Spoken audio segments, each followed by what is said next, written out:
April 3ರಂದು Yaduveer Wadiyar ನಾಮಪತ್ರ ಸಲ್ಲಿಕೆ ಮಾಡಲಿದ್ದಾರೆ ಎನ್ನುವಂತಹ ಮಾಹಿತಿ ಲಭ್ಯವಾಗಿದೆ. ಕೊಡಗು ಮೈಸೂರು ಲೋಕಸಭಾ ಕ್ಷೇತ್ರದ ಬಿಜೆಪಿ ಅಭ್ಯರ್ಥಿಯಾಗಿ ಈ ಬಾರಿ ರಾಜಮನೆತನದ ಯದುವೀರ್ ಒಡೆಯರ್ ಕಣದಲ್ಲಿದ್ದಾರೆ. ಏಪ್ರಿಲ್ 3ರಂದು ಯದುವೀರ್ ಒಡೆಯರ್ ನಾಮಪತ್ರ ಸಲ್ಲಿಕೆ ಮಾಡ್ತಾರೆ.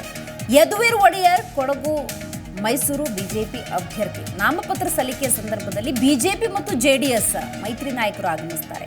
ವಿಜೇಂದ್ರ, ಎಚ್.ಡಿ. ಕುಮಾರಸ್ವಾಮಿ, ಪ್ರತಾಪ್ ಸಿಂಹ, ಎಂ.ಟಿ.ಬಿ. ನಾಗರಾಜ್ ನಾಮಪತ್ರ ಸಲ್ಲಿಕೆಯ ಸಂದರ್ಭದಲ್ಲಿ ಯದುವೀರ್ ಒಡೆಯರ್ ಅವರಿಗೆ ಸಾಥ್ ನೀಡಲಿದ್ದಾರೆ. ಎನ್. ಮಹೇಶ್, ಶ್ರೀವತ್ಸ ಸೇರಿದಂತೆ ಮುಂತಾದವರು ಭಾಗಿಯಾಗಲಿದ್ದಾರೆ. ಯದುವೀರ್ ಒಡೆಯರ್ ರಾಜಮನೆತನಕ್ಕೆ ಸೇರಿದವರು. ಸಾಮಾನ್ಯರಲ್ಲಿ ಸಾಮಾನ್ಯರಾಗಿ ಪ್ರಜಾಪ್ರಭುತ್ವ ವ್ಯವಸ್ಥೆಯಲ್ಲಿ ಚುನಾವಣೆಯಲ್ಲಿ ಸ್ಪರ್ಧೆ ಮಾಡುವ ಮೂಲಕ ಪ್ರಜಾಪ್ರಭುತ್ವ ವ್ಯವಸ್ಥೆಗೆ ಜೈ ಎಂದಿದ್ದಾರೆ. ಈ ಮೂಲಕ ಲೋಕಸಭಾ ಚುನಾವಣೆಯಲ್ಲಿ ಸ್ಪರ್ಧೆ ಮಾಡುತ್ತಿರುವುದರಿಂದಾಗಿ ತಮ್ಮದೇ ಆದಂತಹ ತಯಾರಿಯನ್ನು ನಡೆಸಿದ್ದಾರೆ.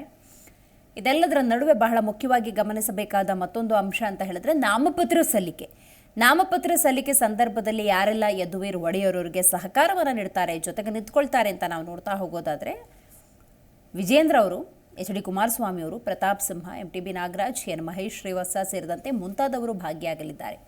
ಈ ಬಾರಿ ಲೋಕಸಭಾ ಚುನಾವಣೆಯನ್ನು ಬಿಜೆಪಿ ಜೆಡಿಎಸ್ ಜೊತೆಗಿನ ಮೈತ್ರಿಯ ಜೊತೆ ಎದುರಿಸ್ತಾ ಇರುವುದರಿಂದಾಗಿ ಜೆಡಿಎಸ್ ನಾಯಕರು ಕೂಡ ನಾಮಪತ್ರ ಸಲ್ಲಿಕೆಯ ಸಂದರ್ಭದಲ್ಲಿ ಜೊತೆಯಾಗಲಿದ್ದಾರೆ.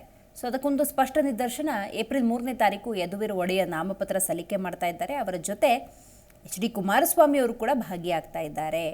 ಎನ್. ಮಹೇಶ್, ಹಾಗೆಯೇ ವಿಜೇಂದ್ರ ಅವರು, ಪ್ರತಾಪ್ ಸಿಂಹ, ಇನ್ನು ಹಲವು ನಾಯಕರು ನಾಮಪತ್ರ ಸಲ್ಲಿಕೆಯ ಸಂದರ್ಭದಲ್ಲಿ ಜೊತೆಗಿರಲಿದ್ದಾರೆ. ಮಾತ್ರವಲ್ಲ, ಕೇಂದ್ರ ಬಿಜೆಪಿ ನಾಯಕರು ಅಥವಾ ಅಭ್ಯರ್ಥಿಗಳೇನಿದ್ದಾರೆ, ಲೋಕಸಭಾ ಚುನಾವಣೆಯ ಅಭ್ಯರ್ಥಿಗಳು, ಅವರ ಪರವಾಗಿ ಪ್ರಚಾರ ಕಾರ್ಯದಲ್ಲಿ ತೊಡಗಿಸಿಕೊಳ್ಳಲಿದ್ದಾರೆ. ಸೊ ಘಟಾನುಘಟಿ ನಾಯಕರು ರೋಡ್ ಶೋ, ರ್ಯಾಲಿ, ಸಮಾವೇಶದ ಮೂಲಕ ಜನಸಾಮಾನ್ಯರನ್ನು ತಲುಪುವಂಥ ಕೆಲಸವನ್ನು ಮಾಡಲಿದ್ದಾರೆ.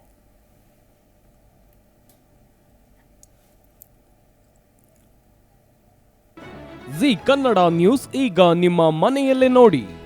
ಎಲ್ಲ ಕೇಬಲ್ಗಳಲ್ಲಿ ಈಗ ಲಭ್ಯ. Sun Direct 292, Jio TV 1334, U digital 162, city cable 51, GTPL 17, Abhishek cables 821, Rockline telecommunication 51, Shri Basaveshwara number 60, Vinayaka digital number 53, in digital number 896ರಲ್ಲಿ.